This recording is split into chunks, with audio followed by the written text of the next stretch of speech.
सुविचार। यदि आप किसी चीज का सपना देख सकते हैं तो आप उसे प्राप्त कर सकते हैं।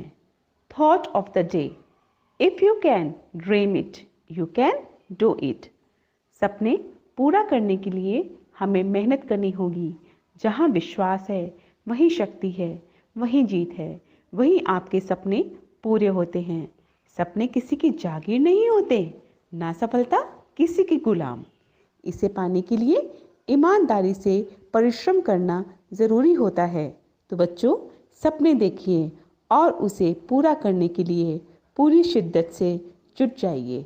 धन्यवाद। Good morning everyone. Today word is earthquake. EARTHQUAKE. earthquake का अर्थ होता है भूकंप या भूचाल। आइए इसे एक उदाहरण से समझते हैं। Earthquake is dangerous for people and property. भूकंप लोगों और संपत्ति के लिए खतरनाक है। Thank you. Good morning. Puzzle of the day. तारों की ओर चुनरिया सांझ ढले आ जाती है। बच्चों बोलो कौन है वो जो चांद से मिलवाती है। सोचिए। सही उत्तर है रात। धन्यवाद।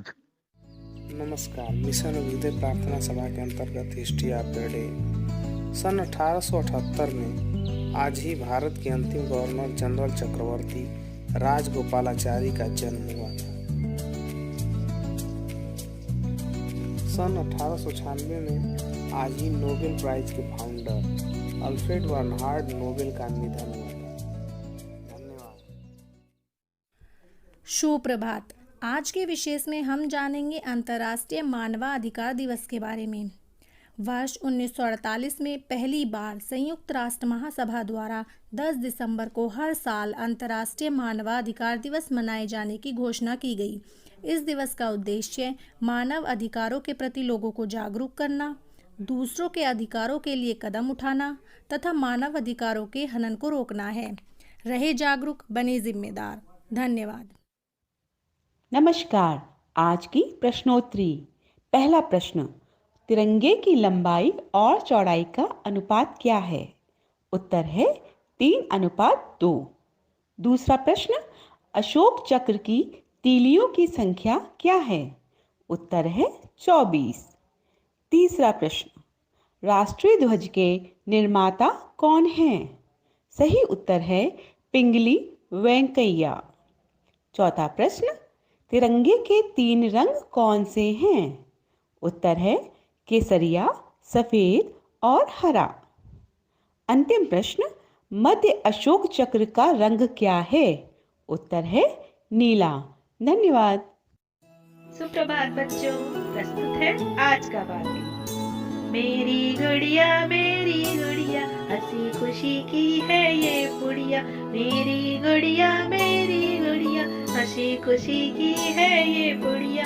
मैं इसको कपड़े पहनाती, इसको अपने साथ सुलाती। ये है मेरी सखी सहेली, नहीं छोड़ती मुझे अकेली। ना ये ज्यादा बात बनाए, मेरी बातें सुनती जाए। मेरी गुड़िया हंसी खुशी की है ये पुड़िया। धन्यवाद।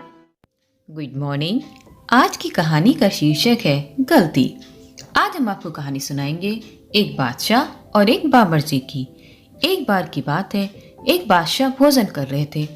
अचानक खाना परोस रहे बावर्ची के हाथ से थोड़ी सी सब्जी बादशाह के कपड़ों पे छलक गई। अब तो बादशाह की त्योरियां चढ़ गई।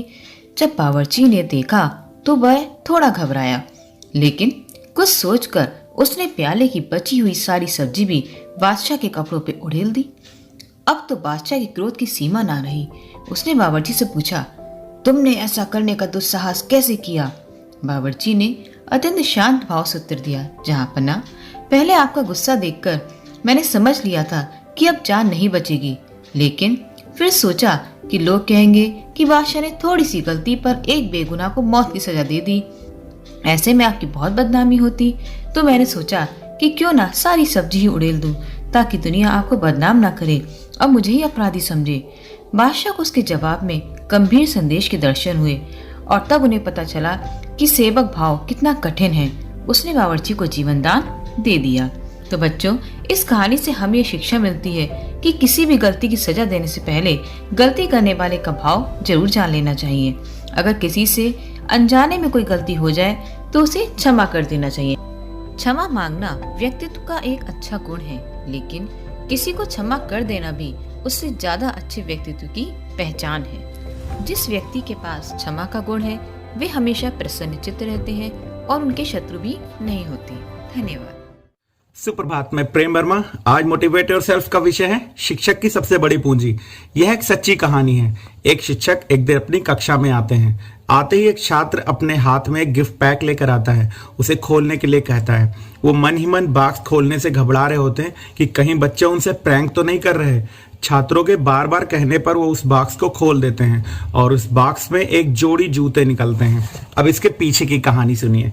उनकी सारी सेविंग्स इलाज करवाने में खत्म हो चुकी होती हैं। वो रोज अपने घर से विद्यालय 5 किलोमीटर पैदल चल कर आते हैं। उनके जूते फट चुके होते हैं। ये सब देखकर उनके छात्र उनके लिए अपनी पॉकेट मनी से कंट्रीब्यूट करके ये जूते लाते हैं। बॉक्स के अंदर जूते देखकर वो चकित रह जाते हैं और अपने छात्रों से कहते हैं कि आपने मेरे लिए क्यों किया। हम पेशे से शिक्षक हैं। हम जो भी करते हैं उसके एवज में आपसे कुछ भी वापस पाने की उम्मीद नहीं करते। इतना कहते कहते उनकी आंखें भर जाती हैं।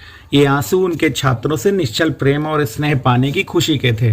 ये कहानी हमें एक वीडियो के रूप में फेसबुक पर मिली थी, जो संभवतः उनके छात्रों ने शेयर की होगी। इस कहानी से हम शिक्षक और छात्रों के बीच की बॉन्डिंग और उनके अगाध प्रेम को सहज महसूस कर सकते हैं। धन्यवाद। आप सभी को संजीव शर्मा का नमस्कार। आप देख रहे हैं प्रेरणा सूची से जुड़े हुए लर्निंग आउटकम से जुड़ा कार्यक्रम, जिसमें हम प्रतिदिन किसी एक लर्निंग आउटकम से जुड़ी हुई गतिविधि के बारे में बात करते हैं। आज हम बात करने वाले हैं कक्षा 4 के हिंदी विषय के LO कोड 409 के बारे में। यहाँ दी गई गतिविधि एक उदाहरण मात्र है। शिक्षक अपनी शिक्षण योजनाओं के लिए ऐसी ही अन्य गतिविधियां तैयार कर सकते हैं। आइए देखते हैं इस LO को प्राप्त करने के लिए हम किस प्रकार की गतिविधि करा सकते हैं। आज की गतिविधि हमारी मुख्य रूप से पठन क्षमता विकास के बारे में है। इस गतिविधि को कराने के लिए सामान्य बातचीत से छात्रों के साथ आरंभ करें और छात्रों से उनकी पसंद की कोई कहानी सुनाने के लिए प्रेरित करें। कोई घटना भी आप सुनाने के लिए प्रेरित कर सकते हैं। जब वे कहानी अथवा घटना सुना रहे हों तो यह ध्यान दें कि वो किस प्रकार से विराम चिन्हों का प्रयोग कर रहे हैं। अपनी बात कह लेने के बाद उनसे यह प्रश्न अवश्य करें कि क्या आपने विराम चिन्ह का ख्याल रखा। अब छात्रों को कोई भी पाठ पढ़ने के लिए प्रेरित करें। जब वे पाठ पढ़ चुके हों, स्वयं पढ़ चुके हों, अब उनसे अपनी प्रस्तुति देने के लिए कहें और यह स्पष्ट करें कि विराम चिन्हों का विशेष रूप से ध्यान रखें। आप देखेंगे कि अब वो बेहतर समझ के साथ पढ़ पा रहे हैं। ऐसा कई बार करने के लिए कहें और लगभग प्रत्येक छात्र को इस प्रकार का अवसर दें। जितनी बार ये चीजें दोहराई जाएंगी उतना अच्छे से छात्रों की समझ बन पाएगी। गतिविधि को रोचकता देने के लिए आप कहानियों और घटनाओं को ज्यादा से ज्यादा प्रयोग कर सकते हैं। तो इस प्रकार की गतिविधियां आप कराते रहें इस LO कोड को प्राप्त करने के लिए। कराते रहें गतिविधि और हासिल करें प्रेरणा लक्ष्यों को। हम बनाएंगे प्रेरक प्रदेश उत्तर प्रदेश। जय हिंद, जय शिक्षा।